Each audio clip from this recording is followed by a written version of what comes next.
안녕하세요. 오늘 딥다이브에서는요, 여러분이 공유해주신 자료들을 좀 보면서 영국 경제 현주소를 깊이 파헤쳐 보겠습니다. 네, 영국이 정말 가난해졌나? 뭐 이런 질문들, 특히 국립경제사회연구소 NISR 같은 곳의 분석을 보면 좀 고개가 갸웃하게 되죠. 그렇죠. 많이들 궁금해하시죠. 네.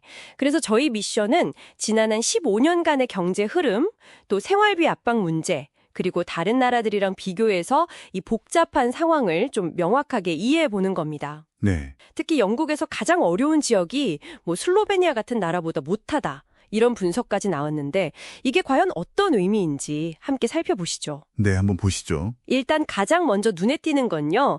지난 15년간 영국의 경제 성장이 거의 멈췄다는 사실입니다. 네, 그게 정말 큰 문제죠. NISR 분석을 보면 만약에 2008년 이전의 그 성장세를 유지했다면 가구당 연소득이 지금보다 거의 2,000파운드? 한 300만 원 이상 더 높았을 거라고 해요. 와, 꽤 크네요. 그렇죠. 1인당 GDP, 그러니까 국민 한 사람이 버는 소득은 무려 11,000파운드, 거의 2천만 원 가까이 더 높았을 수도 있다는 거고요. 네, 실제로 월급 받는 분들이 체감하는 그 실질 임금 상승률 있잖아요. 물가 상승 감안한 거. 이게 2000년대 초반에는 연 2.9% 정도였는데 2008년 이후에는 연평균 0.4%. 그냥 뚝 떨어진 거죠. 거의 제자리 걸음 수준이네요. 네, 저소득층은 더 심각해서 소득 하위 10%는 최근 몇 년간 소득이 막 6, 7%씩 줄기도 했고요. 네, 바로 그 지점이 이제 핵심인데요. 이게 낮은 생산성이랑 깊은 관련이 있습니다. 아, 생산성. 네, 여기서 생산성이라는 게 같은 시간 동안 얼마나 많은 가치를 만들어내느냐 뭐 이런 효율성인데 영국의 노동 생산성 증가율이 매우 낮아요. 심지어 2025년 1분기에는 전년 대비 마이너스 0.2%를 기록하기도 했고요. 마이너스요. 네, 이게 이제 실질 임금이 오르지 못하는 아주 근본적인 이유 중 하나로 지목됩니다. 그렇군요. 어떤 분석을 보면 만약에 영국이 미국만큼 생산성이 좀 빨리 증가했다면 노동자 한 명당 연간 4,000파운드, 한 700만 원 정도는 더 벌 수 있었을 거다 뭐 이런 얘기도 있어요. 와, 차이가 크네요. 네, 여기에 이제 브렉시트 문제도 사실 빼놓을 수가 없는데 아, 그렇죠. 브렉시트. 네, 새로운 무역 장벽 같은 게 생기면서 생산성에 좀 부정적인 영향을 미쳤다 이런 분석이 많습니다.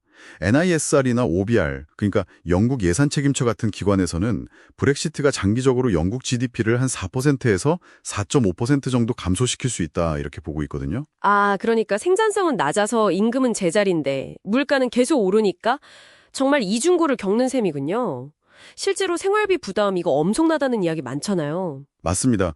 당장 에너지 비용만 봐도요. 2025년 4월 기준으로 한 610만 가구가 연료 빈곤 상태로 추정됩니다. 연료 빈곤? 네. 이게 뭐냐면 소득의 너무 많은 부분을 난방비나 전기세 같은 데 써서 기본적인 생활이 어려운 상태를 말하는 건데요. 그만큼 심각하다는 거죠. 네. 집값 부담도 커요. OECD 회원국 평균이랑 비교하면 영국의 주택 관련 비용이 한 44%나 더 비싸다고 하고요. 44%나요? 네. 그리고 식료품 가격도 2021년 이후에 무려 30%나 올랐으니까 많은 가정이 정말 허리띠를 졸라맬 수밖에 없는 상황입니다. 30%.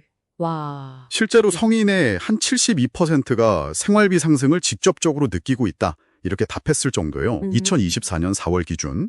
임금은 안 오르고 물가는 이렇게 치솟는데 그럼 어려울 때 좀 기대일 수 있는 사회 안전망, 그러니까 복지 시스템은 어떤가요? 아, 그 부분도 좀 약화되었다는 평가가 많습니다. 영국이 평균 임금 대비 복지급여 가치를 따져보면요. OECD 38개국 중에서 36위. 거의 최하위권이에요. 36이요? 네. 예를 들어서 실직했을 때 받는 실업급여가 이전 소득의 어느 정도를 보장해주냐.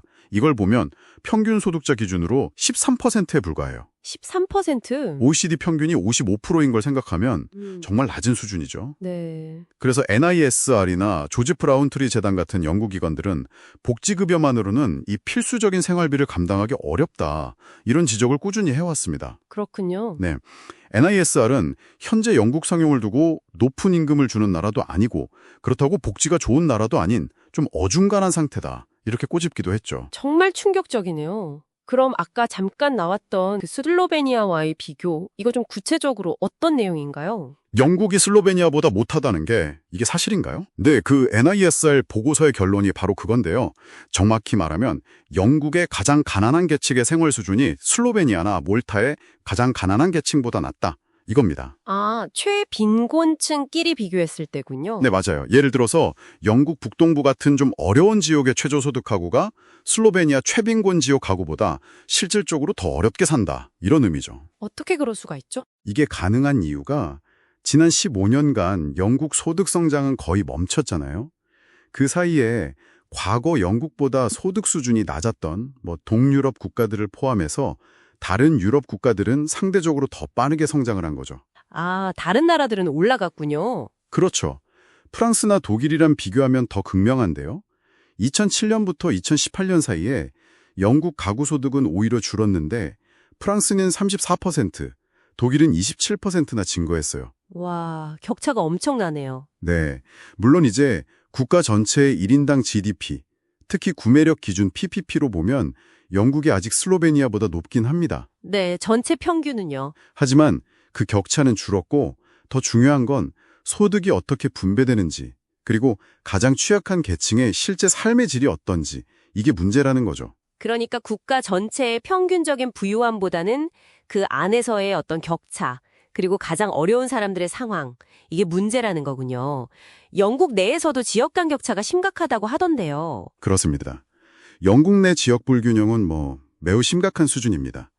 예를 들어 북동부나 웨스트 미들랜드 같은 지역에 1인당 가처분 소득, 그러니까 세금 내고 실제로 쓸 수 있는 돈이 2022년 기준으로 각각 한 18,400파운드, 19,500파운드 수준이에요. 네. 근데 런던은 32,300파운드가 넘으니까 거의 2배 가까이 차이가 나는 거죠. 2배? 네. 이런 소득 격차는 또 다른 문제로 이어지는데요. 해당 지역들의 아동 빈곤율은 각각 31%, 36%로 매우 높고요. 아이들까지. 네. 특히 웨스트 미들랜드는 연료 빈곤율이 16.7%로 잉글랜드에서 가장 높습니다. 이런 극심한 지역 격차가 많은 사람들이 우리는 뒤처졌다. 점점 더 살기 어려워진다. 이렇게 느끼게 만드는 아주 중요한 요인 중 하나입니다. 정리해보면 지난 15년간 이어진 소득 정체랑 낮은 생산성 문제, 여기에 또 치솟는 생활비, 약화된 복지 시스템, 그리고 브렉시트의 여파와 극심한 지역 불균형까지 이 모든 문제들이 정말 복잡하게 얽혀서 영국이 가난해졌다 이런 인식이 확산되고 있는 거군요. 네, 맞습니다.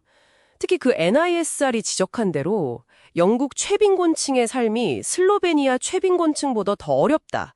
이 비교는 현재 상황의 심각성을 아주 단적으로 보여주는 것 같습니다. 네, 그렇습니다.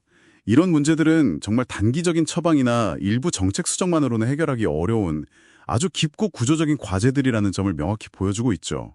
오늘 딥다이브가 영국의 이런 복잡한 경제 상황을 좀 입체적으로 이해하시는데 조금이나마 도움이 되었기를 바랍니다.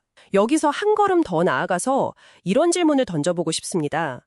15년 넘게 지속된 이 하향 추세를 정말로 되돌리려면 어쩌면 기존 정책의 틀 안에서 조금씩 바꾸는 것을 넘어서서 영국 경제의 근본적인 운영 방식, 그러니까 경제 모듈 자체에 대한 아주 과감한 재검토나 전환이 필요한 것은 아닐까요?